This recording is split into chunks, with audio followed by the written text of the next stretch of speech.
Bienvenue sur Africa 24 dans cette nouvelle édition du QG News. Voici les titres de l'actualité.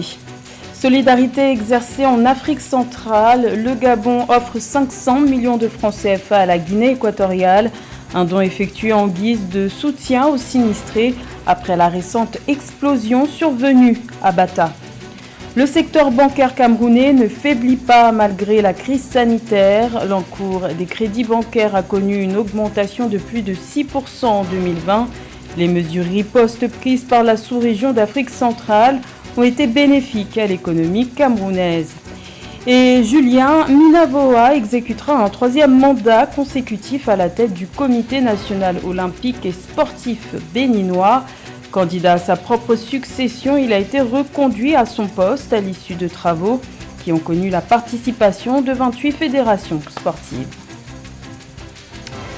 Mais tout d'abord, l'ADF a une nouvelle fois frappé dans l'est de la République démocratique du Congo. Les combattants des forces démocratiques alliées ont mené une attaque à Boulongo, dans le territoire de Béni, dans la nuit du 14 au 15 mars. Le bilan fait état d'au moins 15 civils tués.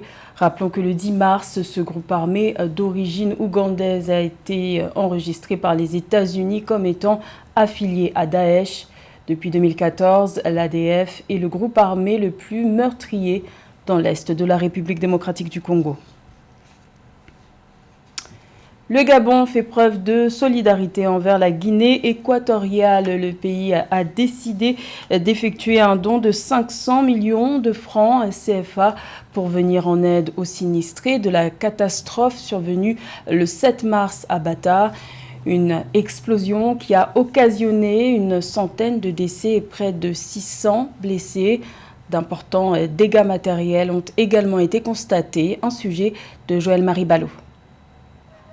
Conscient de la situation critique qui affecte actuellement les populations de Bata en Guinée équatoriale suite aux explosions du 7 mars 2021, le gouvernement gabonais a procédé le 12 mars dernier à la remise d'une aide financière évaluée à 500 millions de francs CFA. Cette enveloppe va participer à la réinsertion des populations dans le milieu social, en plus d'une amélioration sur le plan financier et matériel.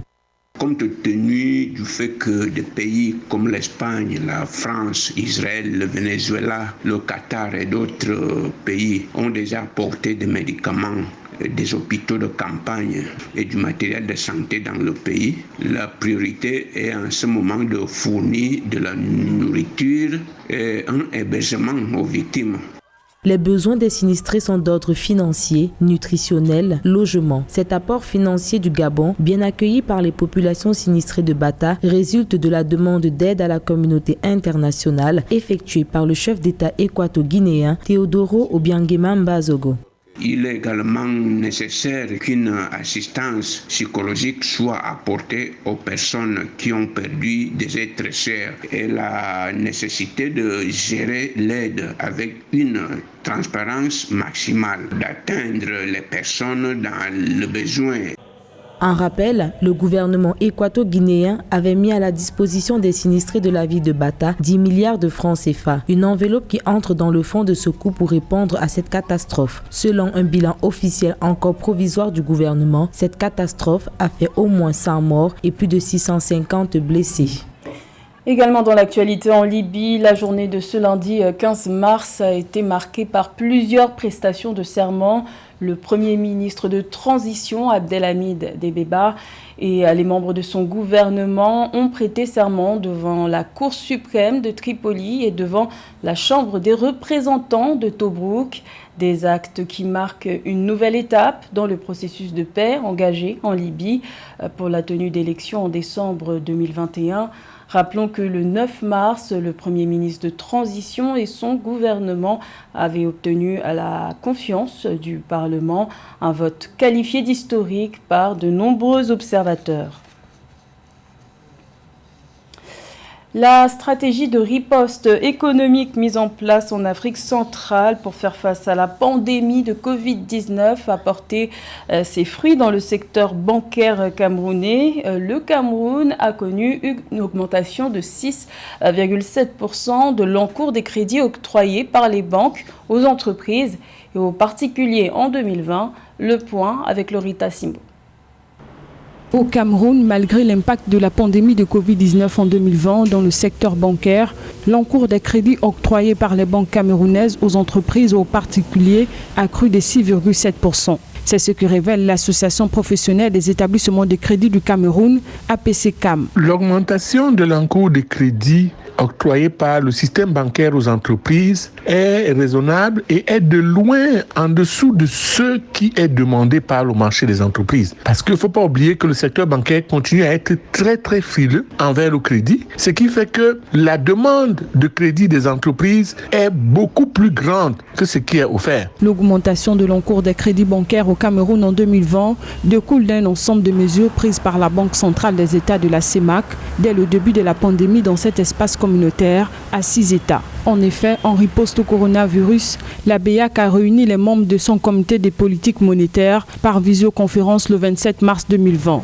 Au sortir de cette rencontre, elle a procédé à la baisse de 2 de ses 3 taux directeurs pour permettre à ces États de faire face à la crise sanitaire. Ce qui explique encore cette augmentation, c'est le grand besoin des investissements nationaux. Les entreprises investissent beaucoup au niveau national et ont besoin des ressources pour réaliser ces investissements. D'où le système bancaire doit se réadapter à la nouvelle donne de la dématérialisation du système financier. Et cette dématérialisation va permettre aux banques de continuer à augmenter l'encours de crédit tout en sécurisant leurs investissements. Notons que les mesures prises par la Banque des États de l'Afrique centrale sont de bon augure pour une dynamisation encore plus accrue du marché du crédit bancaire au Cameroun. Elles ont pour objectif de faciliter le refinancement des banques commerciales auprès de la Banque centrale. Le torchon brûle au Nigeria entre l'association des opérateurs télécoms et les banques. Ces dernières se sont vues suspendre l'accès aux services supplémentaires non structurés, aussi appelés USSD, raison du litige en impayé de plus de 40 milliards de naira. Les explications de Siamlo Victoria Seji. Au Nigeria, l'Association of Licensed Telecommunications Operators, association des opérateurs télécoms, a annoncé la suspension des services supplémentaires non structurés, appelés USSD, chez les fournisseurs de services financiers. D'après les opérateurs télécoms, les dettes cumulées sont de 42 milliards de naira. Depuis plusieurs mois en effet, le paiement des USSD n'est plus assuré par les banques, selon les opérateurs télécoms. Les codes d'IA sont très importants dans les services de paiement mobile. Il intervient beaucoup sur les facilités de paiement des factures d'électricité, que ce soit des services de banque. Donc, on a fait dièse 140 quelques temps, et puis bon, voilà, tu paies facilement le service, quoi. Donc, c'est un outil, c'est un support que les télécoms offrent aux banques ou à d'autres structures qui veulent faciliter le télépaiement en fait. Donc je crois que c'est un service qui est très important dans le développement du numérique en Afrique. Contrairement à l'ancienne méthode, les établissements financiers ont décidé que le paiement soit désormais à la charge des utilisateurs finaux, que sont les clients, ce qu'a interdit le régulateur national des télécoms nigérians.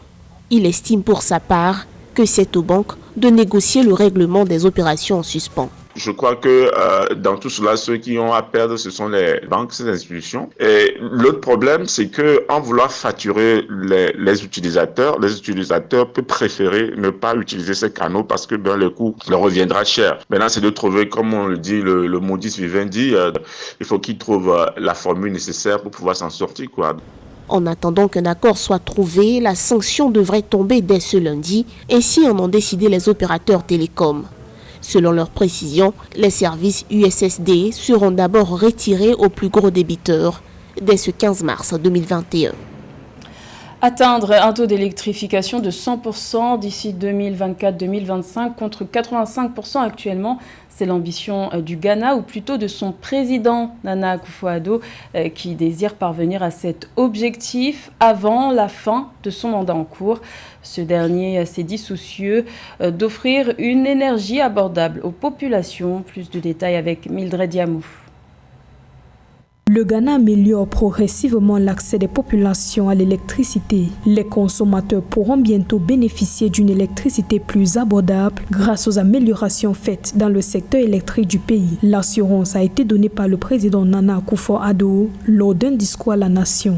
Le Ghana essaye d'offrir à sa population une énergie abordable afin d'accélérer son processus de développement et accroître la compétitivité de son économie. C'est une bonne résolution car l'accès à l'énergie est au cœur du développement dans tous les domaines, que ce soit dans la santé, l'éducation ou encore la sécurité alimentaire. Les projets réalisés par le gouvernement ghanéen incluent notamment le paiement des dettes aux acteurs du secteur énergétique ainsi que le décaissement de $1 milliard pour rembourser les dettes contractées par les producteurs indépendants dans des projets nationaux afin de réduire à moyen terme le coût de l'électricité, ce qui permettra de réaliser des économies substantielles à travers le pays. L'énergie va permettre un gain de productivité inter- et intrasectorielle. Pour améliorer son offre, le Ghana doit opter pour une technologie de pointe et doit mettre en profit l'innovation pour une production optimale, durable et bon marché. Les autorités ghanéennes ont également connecté 1436 nouvelles communautés au réseau électrique national, portant le taux de l'électrification du pays à 85,17%. Ces avancées font partie des efforts du gouvernement ghanéen visant à réduire le déficit énergétique du pays qui s'élève actuellement à plus de $1,5 milliard. Il conserve son fauteuil de président pour un 3e mandat au Bénin. Julien Minavoa a été reconduit pour 4 ans à la tête du comité national olympique et sportif béninois. C'était le 13 mars lors du congrès électif de l'institution à Cotonou. Un reportage de notre correspondant Leftiounou. Julien Minavoa, président sortant du Comité national olympique et sportif béninois, CNOS-BEN, a repris les rênes de l'instance sportive pour un 3e mandat. Il a été plébiscité par les responsables de fédération au terme du renouvellement du bureau exécutif tenu samedi 13 mars 2021 à Cotonou. Julien Minavoa a occupé la direction de cette instance avant d'être sollicité pour intégrer l'exécutif du Comité olympique au poste de secrétaire général adjoint. Durant 4 Olympiades, il a gravi l'échelon et est devenu secrétaire général du comité. En 2013, l'ex-président du comité olympique Marius Francisco de regrettée mémoire lui a passé le témoin. Il entend poursuivre ses actions pour insuffler une nouvelle dynamique dans la discipline sportive. D'abord la bonne gouvernance, ensuite cap pour l'élaboration de ce que j'ai appelé l'agenda sportif national du Bénin. L'agenda sportif national du Bénin est cet outil que nous allons essayer de mettre en place à partir du diagnostic que nous avons posé avec toutes les fédérations membres du comité olympique et ensuite le travail de résilience qui se fera en commun accord avec les différentes fédérations internationales concernées. Selon des observateurs, depuis près de 40 ans, le Bénin n'a pas remporté de médaille olympique. De nombreux experts préconisent d'une part l'octroi de moyens logistiques et financiers conséquents aux fédérations et d'autre part la multiplication de l'organisation des tournois olympiques pour une détection et formation des talents locaux.